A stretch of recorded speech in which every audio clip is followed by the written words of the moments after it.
chamando o apoio do Ceará. Bateu de fora! Gol!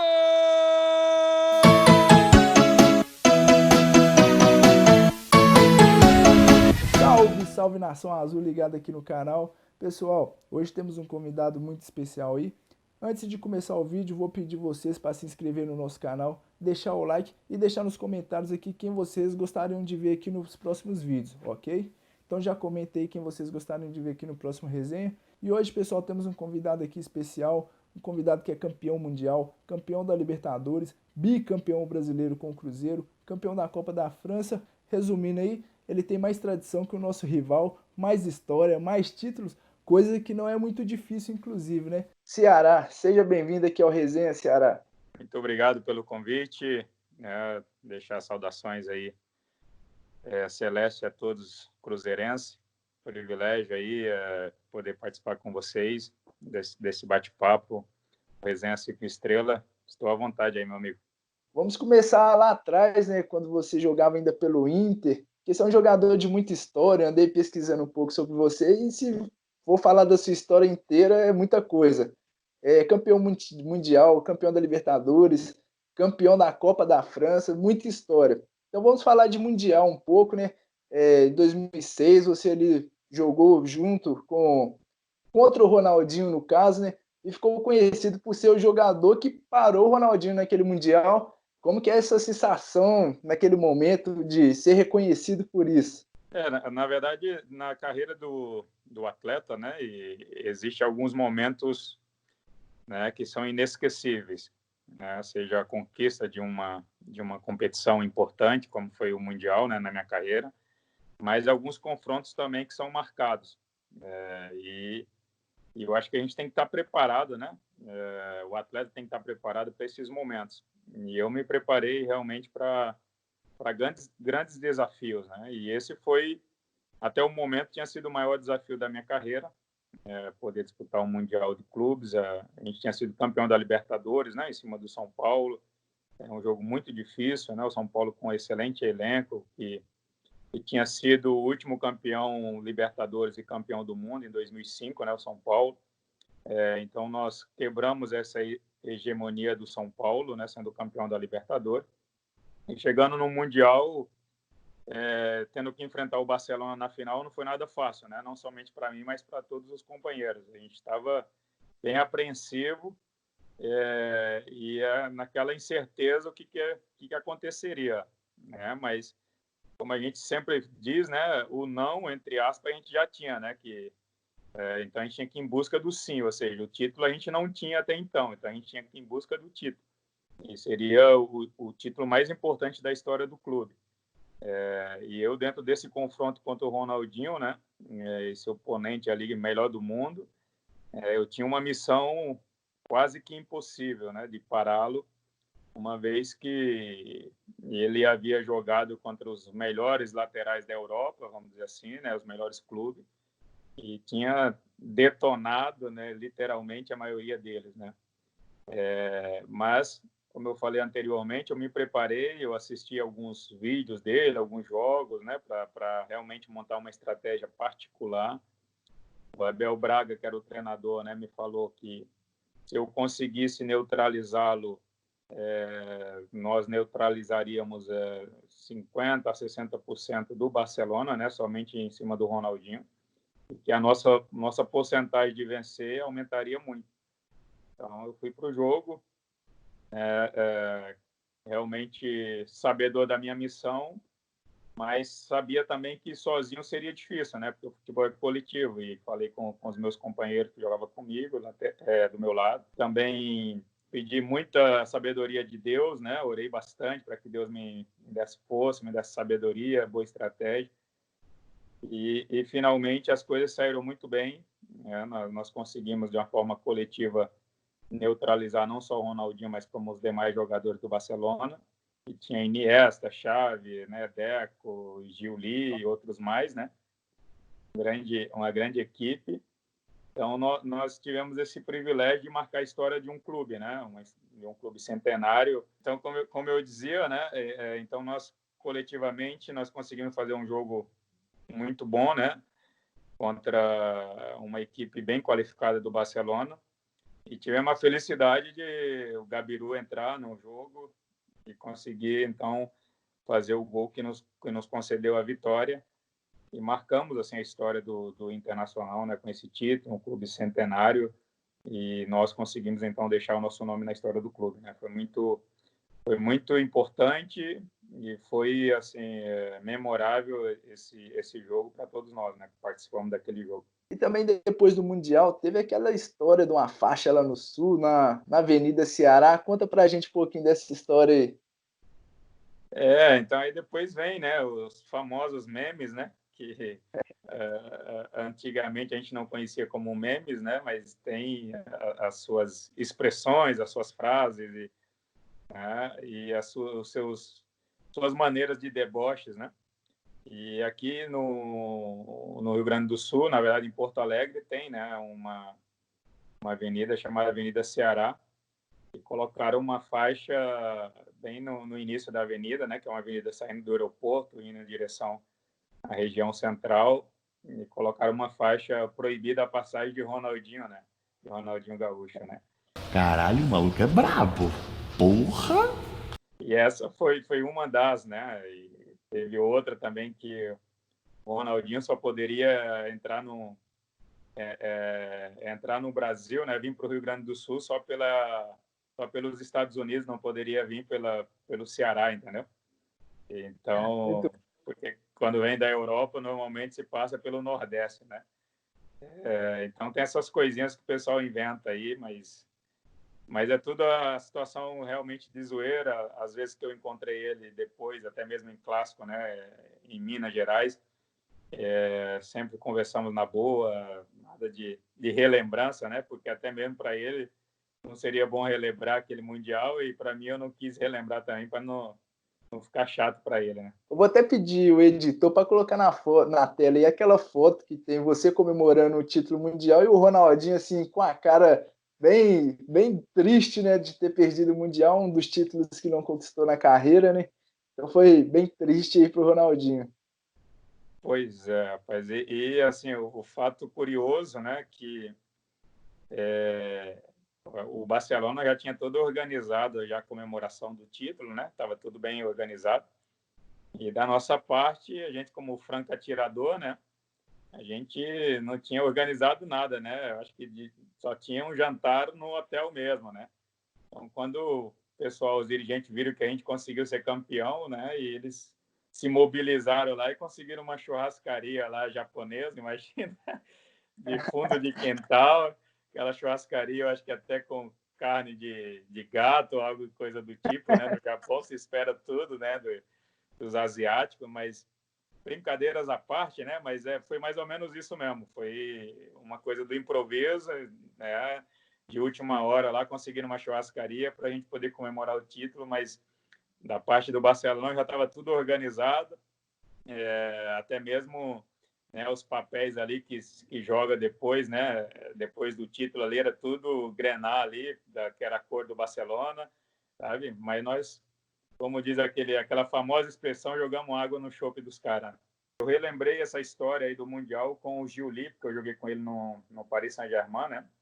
E ele estava no Mundial e ele só falou, pô, vocês tiraram um bichinho bacana, nossa, a gente ia ganhar uma graninha boa lá e vocês acabaram tirando dinheiro do nosso bolso, né?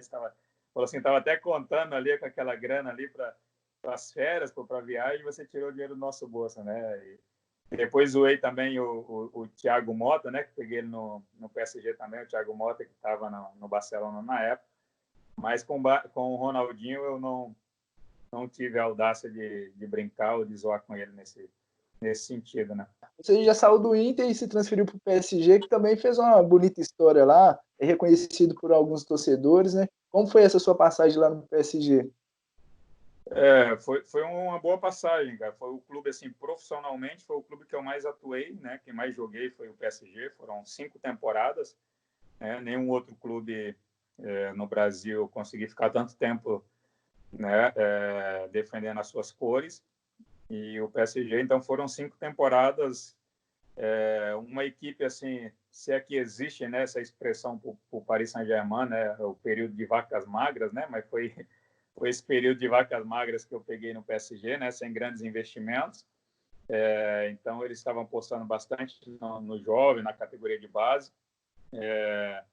E os medalhões, assim, os jogadores mais experientes que tinha, eram jogadores que realmente já estavam no final de carreira, como o Pauleta, que já estava parando, o próprio Galhardo, Marcelo Galhardo, que é na Argentina, também já estava parando de jogar, Mário Yepes, que é um colombiano que estava parando de jogar também, enfim. Mas eu consegui ali, né, tive um pouco de dificuldade no primeiro ano, devido à questão realmente de sistema de jogo, né, questão tática, o europeu é bem mais tático, né, e no Inter eu até cheguei a jogar no sistema de 3-5-2, 3-5-2 jogando mais no meio de campo ali, né, como um ala. Então estava um pouco acostumado já a atacar bastante, tive muita dificuldade lá na França no primeiro ano, né? E aí depois no segundo ano já foi bem melhor, já fui entre os 3 melhores laterais do campeonato francês, fomos campeões da Copa da Liga, Copa da França, cheguei em mais 2 finais das 2 Copas também, Copa da Liga e da França, e fui renovando o contrato lá, e consegui então permanecer as 5 temporadas no clube, contando quase com 200 jogos lá pelo PSG. E depois disso teve essa mudança gigantesca no clube, né? Chegando investidores do Catar, né? Colocando muita grana. O Leonardo chegou realmente para poder fazer de um PSG modesto, o clube do momento, o grande clube da Europa. E assim ele começou a fazer algumas mudanças. Dentre essas mudanças, né? Teve a minha saída para que eles pudessem contratar outro jogador estrangeiro, né, porque existe o limite de estrangeiros na Europa, né? Então, como eu ainda não tinha a nacionalidade francesa, então eles me tiraram e levaram o Thiago Silva, que até hoje usa número 2, né, que era a camisa que eu utilizava. E aí foi o momento que eu retornei para o Brasil e fui para as Minas Gerais, né? Fui para Minas Gerais, o maior de Minas, o Cabuloso, que eu fui conhecer realmente, né? Literalmente fui reconhecer o maior de Minas, o clube mais vencedor de Minas, o clube que incomoda o eixo Rio-São Paulo, né? Então, Que realmente... Minas é o único também, né? Que faz história, que tem tradição.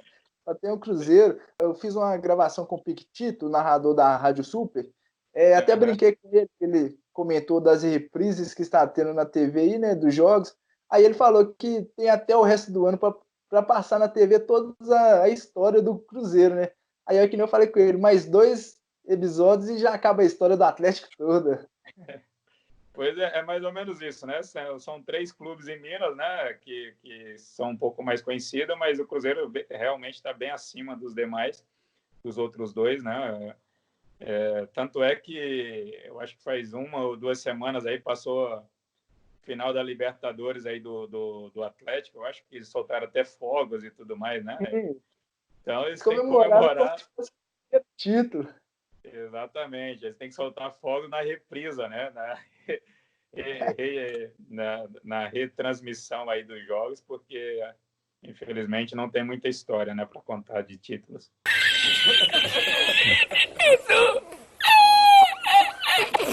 Ceará, e quando você rescindiu seu contrato ali com o PSG, já havia uma certa conversa entre você e o Cruzeiro ou ainda não tinha nenhuma conversa e essa conversa foi aberta depois que você rescindiu o contrato? Não havia nenhuma conversa ainda com o Cruzeiro, né? Na verdade, eu estava palavrado com o Fernandão, que era o diretor do Inter, né? O diretor de futebol do Inter. E ele, naquele mesmo ano, em janeiro, ele havia me ligado, ele teve até na França, porque ele tinha jogado no Marselha também. Então, ele teve na França e me ligou e perguntando se eu voltasse ao Brasil, se eu poderia dar preferência para o Inter, né? Eu acordei, então, com ele que daria. E assim, quando eu soube que estava saindo do PSG, eu vim até Porto Alegre, né? Fui até Porto Alegre para poder ter uma reunião com ele, mas as coisas não evoluíram. E depois eu me aproximei do Santos devido ao Muricy Ramalho ser treinador do Santos, né? E o Muricy tinha me procurado já no ano anterior para ir para o Mundial. Ele queria me levar para o Mundial de Clubes. com o Santos em 2011. Ainda bem que não foi, né? Porque o Santos tomou uma lavada do Barcelona, 4-0. Ainda bem que eu não fui.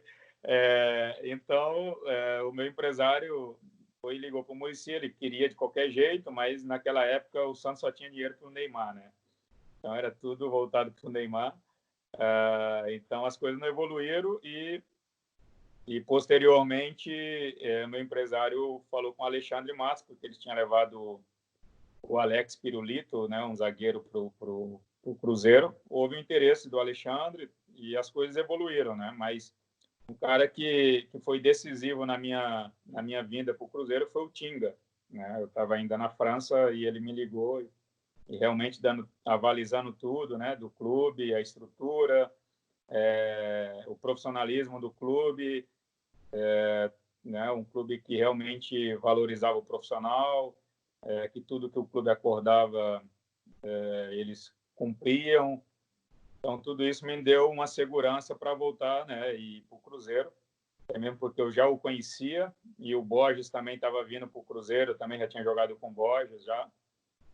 E eu deixei uma proposta do Saint-Étienne, né, que eu tive uma reunião com o Saint-Étienne também da França, deixei uma proposta lá na França para vir para o Brasil e realmente passar um período no Cruzeiro. Foi assim que eu cheguei até o Cruzeiro em 2012. Você imaginava que faria tanta história no clube, apesar o Cruzeiro tinha vindo de 2 temporadas ruins, né? No caso, 2011, 2012, 2 temporadas que não foram boas. Você esperava fazer história, mesmo sabendo que o Cruzeiro estava montando um elenco ali com baixo potencial financeiro ali, né? No caso? Na verdade, assim, modéstia à parte, né, cara? Eu estava acostumado a vencer, né? E eu sempre tive uma visão de vencedor, né? De vencer e eu tenho uma área, uma parte na minha vida que é a parte espiritual, né? Que eu acredito muito.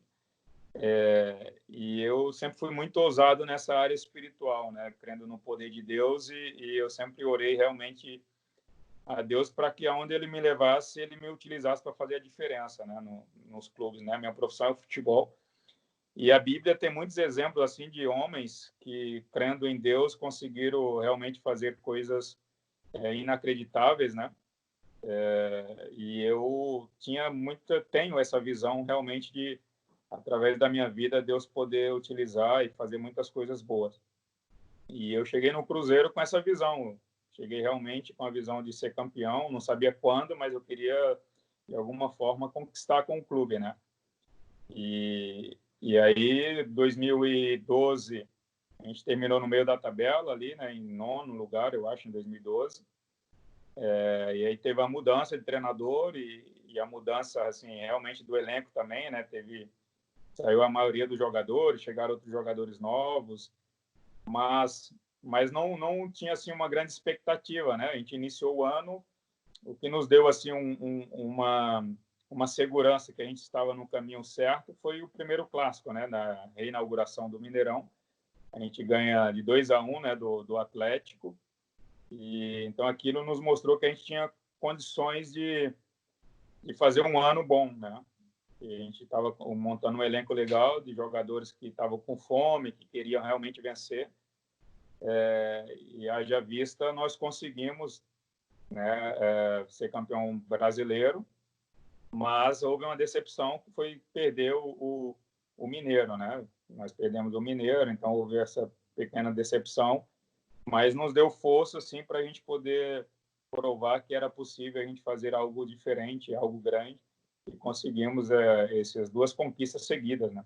Na verdade, assim, eu fiz, né, poucos gols na carreira, mas fiz alguns gols importantes, né, na minha carreira, pelo próprio Cruzeiro, né, foram 2 só, né, na minha passagem, mas foi um gol bonito de falta, né, o primeiro em 2012 ainda, né?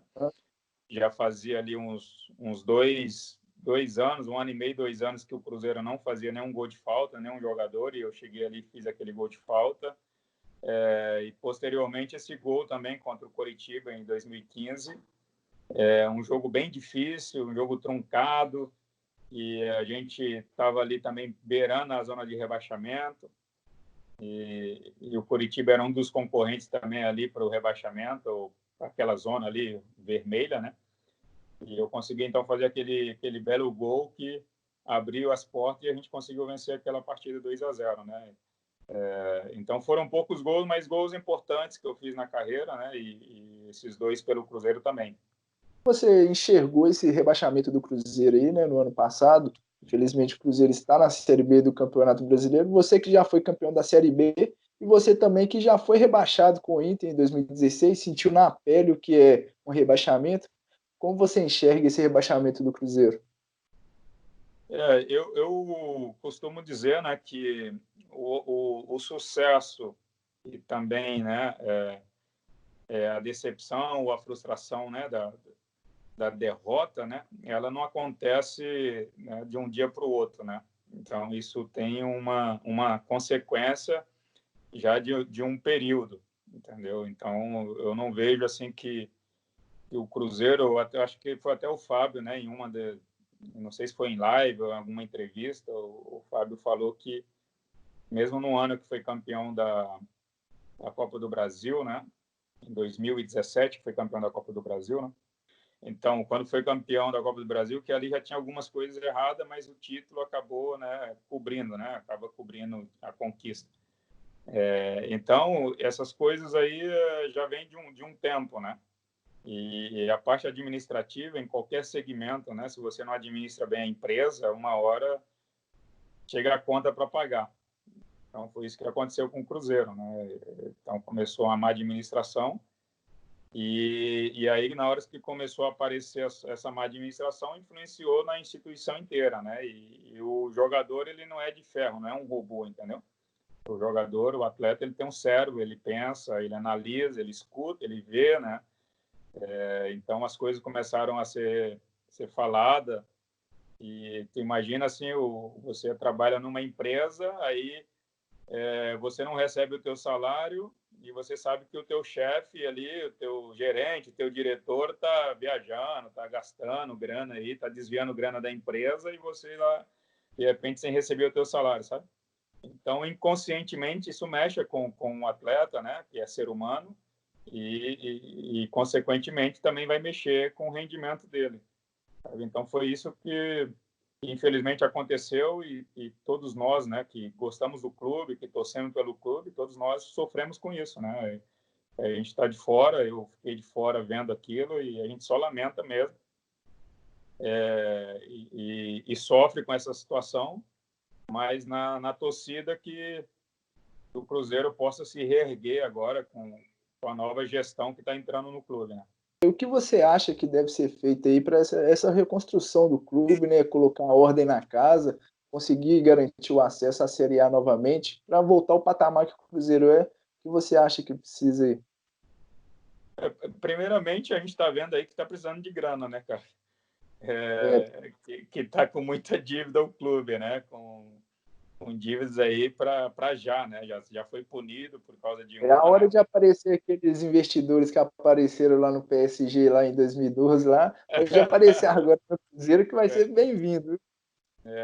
Vou ligar para o Sheik lá, para o príncipe, para eles investirem no Cruzeiro. Chega lá, dá esse telefone, o Neymar lá, pede ele para avisar o pessoal lá que tem um clube grande, gigante aqui no Brasil precisando deles. Mas o problema assim que os investidores asiáticos, né, e do Oriente Médio não vêm para o Brasil justamente porque o Brasil são clubes associativos, né? Não são clubes empresa, né? Então o investidor não tem a garantia do retorno, sabe?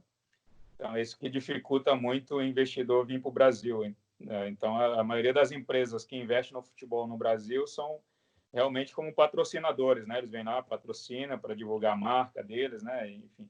Então esse é o meio de troca que há no futebol brasileiro, né? Mas como eu dizia, o Cruzeiro hoje precisa realmente de, né, que um Pedrinho BH coloque a grana lá no clube, né? Ele que deu E entrevista ontem nas eleições, né? Hoje é sexta-feira que estamos gravando.